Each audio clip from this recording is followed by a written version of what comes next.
मुंबई गोवा महामार्गावर अपघातांची मालिका सुरू आहे। रत्नागिरीतील बाव नदी परिसरात सीएनजी वाहून नेणारा टँकर आणि एका खासगी ट्रॅव्हल्सचा भीषण अपघात होऊन टँकरमधील सीएनजीची गळती झाल्याची घटना रविवारी सकाळी घडली। गळती झालेला सीएनजी हवेत पसरला आणि त्यात लागलेली आग एका घरापर्यंत पोहोचली। या दुर्घटनेत आगीमुळे एक म्हैस भाजली असून घराजवळची रिक्षा आणि 2 दुचाकींचं नुकसान झालंय। अपघातग्रस्त खासगी ट्रॅव्हल्समधील प्रवाशांना दुखापत झाली असून त्यांना जिल्हा रुग्णालयात दाखल करण्यात आलंय। टँकरमधील उरला सुरला सीएनजी काढून घेण्यासाठी आता वाहतूक थांबवण्यात आली आहे। अपघातग्रस्त खासगी ट्रॅव्हल्समधून 29 शिक्षक प्रवास करत होते। ते रत्नागिरीत एका प्रशिक्षणासाठी येत होते। ते सर्वजण जखमी झालेत।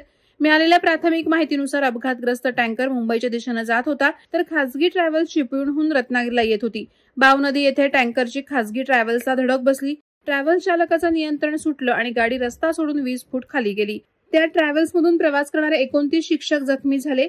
या अपघातामुळे टँकरची सीएनजी भरलेली टाकी रस्त्याच्या कडेला गटारानजीक पडली आणि त्यातून सीएनजीची गळती मोठ्या प्रमाणावर सुरू झाली।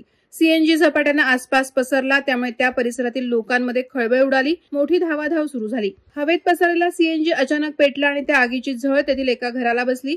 त्यात त्या घरातील म्हैस जखमी झाली आणि रिक्षा आणि 2 दुचाकींचं नुकसान झालं। सुदैवानं घरातील सर्व माणसांनी बाहेर पळ काढल्यामुळे त्यांना दुखापत झाली नाही। पोलीस तातडीनं घटनास्थळी दाखल झाले असून शिल्लक राहिलेला सीएनजी काढण्याचं काम सुरू आहे। त्यामुळे महामार्गावरील वाहतूक दोन्ही बाजूला थांबवून ठेवण्यात आल्याचं सांगण्यात येत आहे। वादळवारा live city news bureau, Ratnagiri. Navi Mumbai व रायगड जिल्ह्यातील ताज्या बातम्या आणि घडामोडींसाठी सबस्क्राईब करा वादळवारा लाईव्ह चॅनल आणि दाबा बेल आयकॉन।